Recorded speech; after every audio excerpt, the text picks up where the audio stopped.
One person who's really been shaking things up, sharing the story of how this neo-morality movement, the transgender ideology, has really harmed his family is Jeff Younger. And I don't think he needs a big introduction. We know who he is, and he is the example of a culture warrior, fighting not just for his own sons, but for all children. Thank you, Jeff.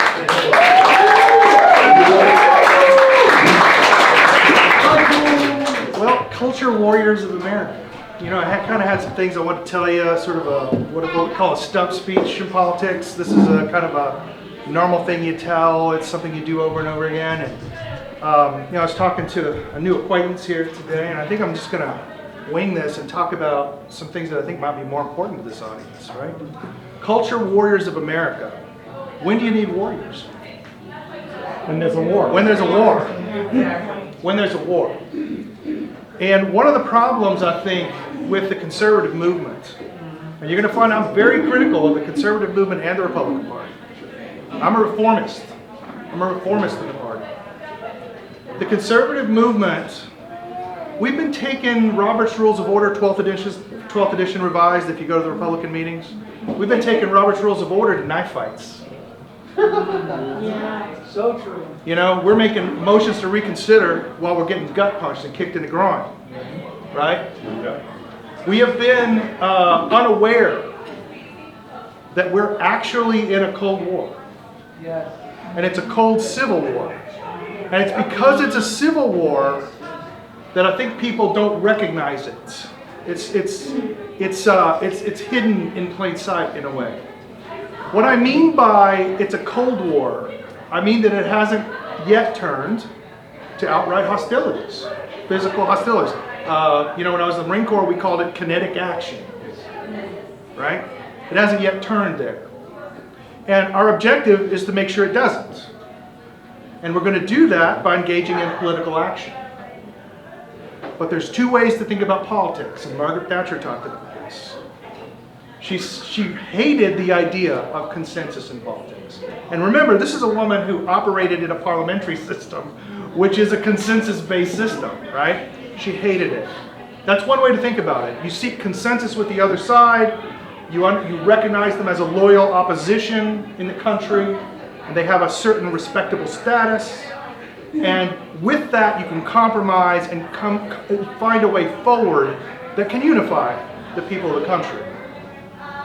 Now, anybody that believes we can do that is a hindrance to the conservative movement. If you believe that's still possible, you are functionally left-wing. You are functionally left-wing. You know, Lincoln recognized this point in America when he gave his House Divided speech. People think that meant, if the South left, that the House would fall. That's actually not what he meant. What he meant was the country was either going to become all abolitionists and no slaves, or was going to become all slaves. And he said there's no two ways about it.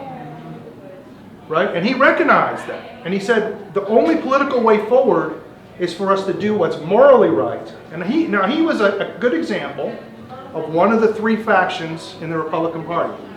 So there were three, the Republican Party is founded in slavery. There were three groups, big groups in America that wanted to end slavery. Religious nuts with guns, that's me. Okay? There were strict constitutionalists, that was Lincoln. Lincoln just said in the Lincoln-Douglas debates, comes down to this, right? Does a black man have the legal status of a hog? And absolutely nobody believed that. Even the Southern slavers didn't believe that. So if that is not true, then you just can't have slavery. To him it was a simple legal question. Already in the law, already in the Constitution. But then you had rich northern industrialists who wanted to come down to the South. I think many of them actually wanted to take over those slave plantations. I don't know how against slavery they were, but they had the money to fund the war. This was a coalition party of these three groups, and they all still exist in the Republican Party today.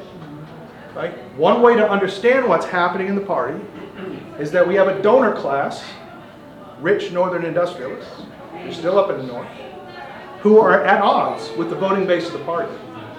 The transgender movement really is what just showed that so clearly, right? People ask me all the time, remember, you've heard this, me and you, remember we were at the Capitol, and how many times do we get asked this question? We would walk down the hallway, and we'd probably be asked this question 20 times on the way to get lunch. People would say, why are they fighting this? It's the most morally obvious question since slavery, right? To ever come before the legislature. Why are they fighting this? I'll tell you why. Because those rich northern industrialists, those carpetbaggers, those big donors in the Republican Party are the ones funding the transgender movement. Republicans are funding the transgender movement. Peter Singer is the largest donor to the Republican Party since Adelson passed away. He is the founder of the Human Rights Campaign. The most, the equal sign? The most powerful transgender lobby organization in the world. The reason our pride flags fly at the level of the US flag at embassies around the world is the Human Rights Campaign. And that is funded and was founded by a Republican. There's a guy named James Pritzker. He's a very ugly man in a dress now, calls himself Jennifer. This man funds the child transgender movement in the United States. Now, he was washing his money through Australian NGOs, and he got caught doing this. That's how we know this. He's the third largest donor to the Republican Party. So we have a donor class that is completely at odds with the voters. And this is nothing new in the Republican Party. You have to understand this. This was a coalition party from the very beginning. The aims of each of those three groups in the Civil War was very different. You know, one of the reasons that Lincoln was assassinated was he did not believe in Reconstruction. He said, how can you reconstruct it? They never left. Legally, they never left. You see how he has a legal point of view on this, right? The abolitionist says, wait a minute, we got to root this evil ideology out. And the rich northern industrialists aligned with them to reconstruct the South so they could take all the property down, which they did. You can even see it today in the distribution of Federal Reserve banks. The South has very few Federal Reserve banks compared to the Northeast and even the West. Right? It's still there today. You can see the whole thing laid out. So that's the first thing you have to recognize. It's a cold civil war in the Republican Party. Right?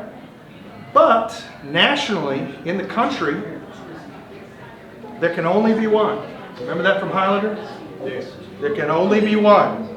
We're either going to go all communist, or we're going to go back to federalism. And there's not going to be any of this in-between business with these agencies and the way we're running things now. Okay? It's not going to happen that way.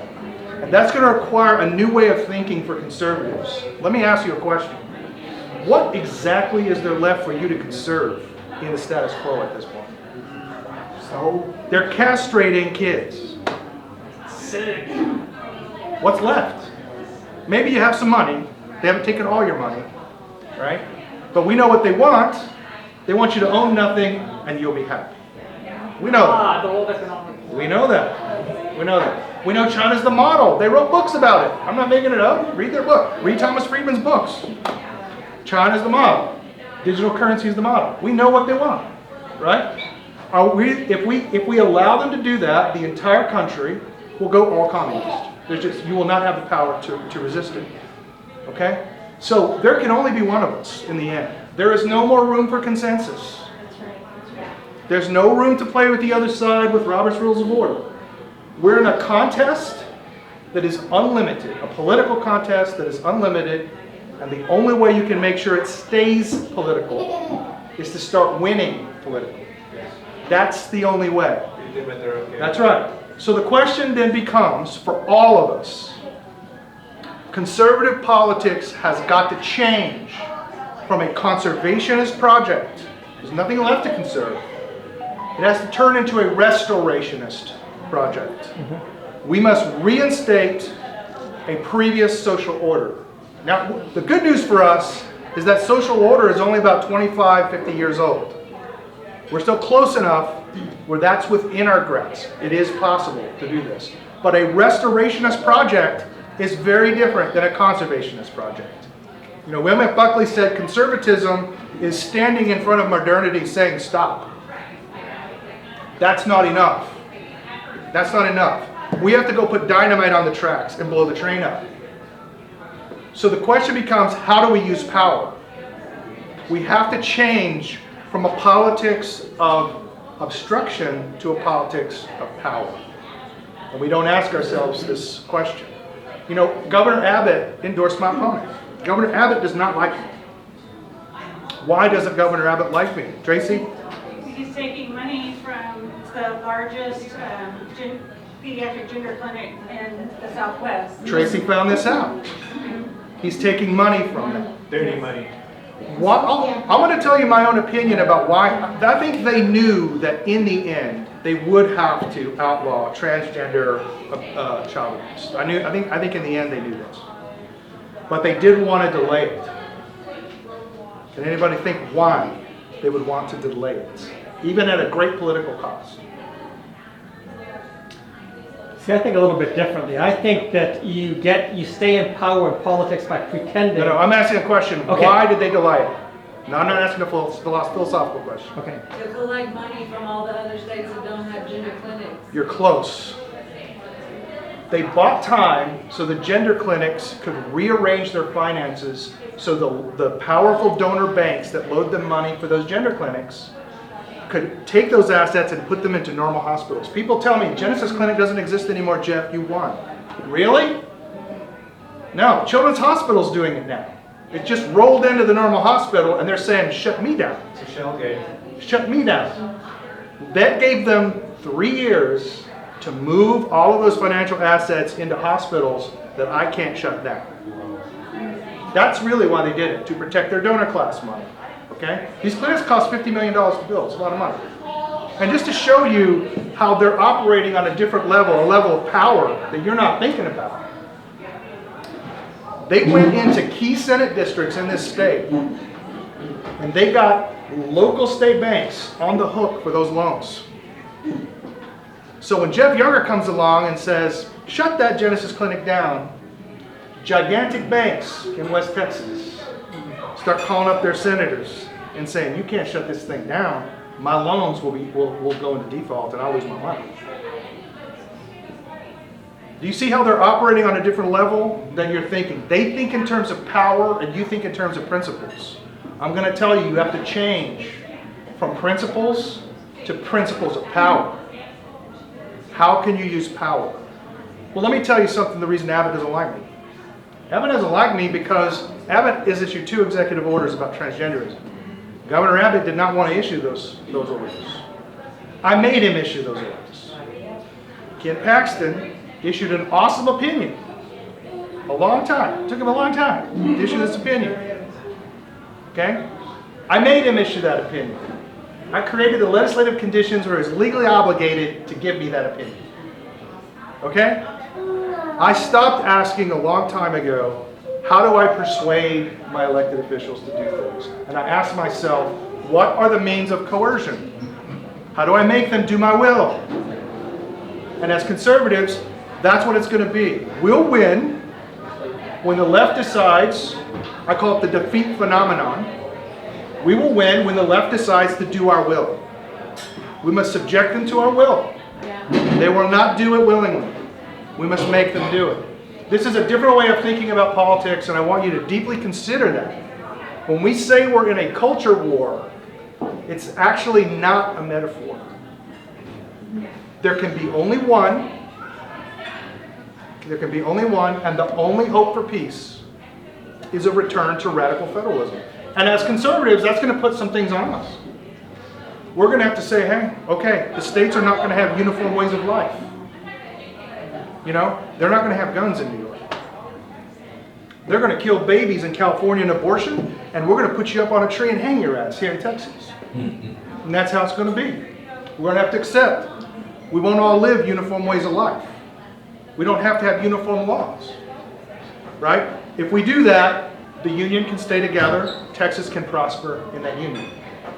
What we have to understand, it's either going to go all federalism or all communism, and the only way to stop it is the clear and effective use of political power. And I would submit, of the 2 candidates in the race that I'm in, that I have used political power very effectively. I mean, Tracy, we've talked about this. By some quantitative measures, we generated more political power, all 3 of us, generated more political power to get that transgender ban passed than in any legislative effort in Texas history.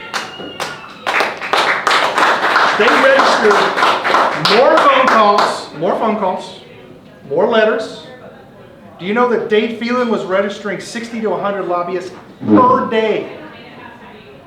Per day. Okay? We mobilize this state. And I want to tell you, it says a lot about democratic politics that with that kind of grassroots power, you still can't get a bill passed in this state. And that should tell you something about just how much power I'm talking about using. So what can you take away from politicians that they like? Because remember, power is always the ability to take away. They like their reputations. Somebody here loves to go after their reputations. Yeah! They like their reputations. They like their money. Yeah. They like their money. They're not like me. I want to go in, I have a legislative project, and then I'm getting the hell out and going back to my business. Right? I don't even think this is fun. Right? But they want their money. They see it as a long-term project to get rich. Right? They like that. They like the raw exercise of power over other people. They're not like you and me. We feel a little guilty when we exercise raw power and arbitrary power over someone. Our conscience pains us when we do that. You know, we'll even go out of our way to be even more fair to someone who we might be against because we're afraid that the exercise of power would be unjust towards them. These people aren't like that. They're not like us. They're dispositionally not like us. They like the raw exercise of power. It's actually an erotic sensation for these people. You should see them in Austin when they talk. They really flush, their faces flush. They become incredibly engaged just thinking about how they can coerce you to do things. It's absolutely disgusting. Absolutely disgusting. So there's a really important book that was written called The Authoritarian Personality. It was written in the 40s. It is actually a psychoanalytical treatise on the conservative mindset. And it gave the left a blueprint for how to use our own psychological dispositions against us. Okay?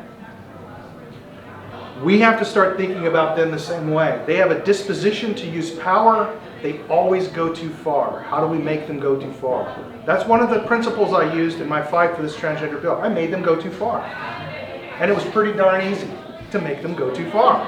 I could get up there with Tracy Shannon and Kevin Witt up on the steps of the Capitol, and the next day we'd have these wild boomerang reactions in the House.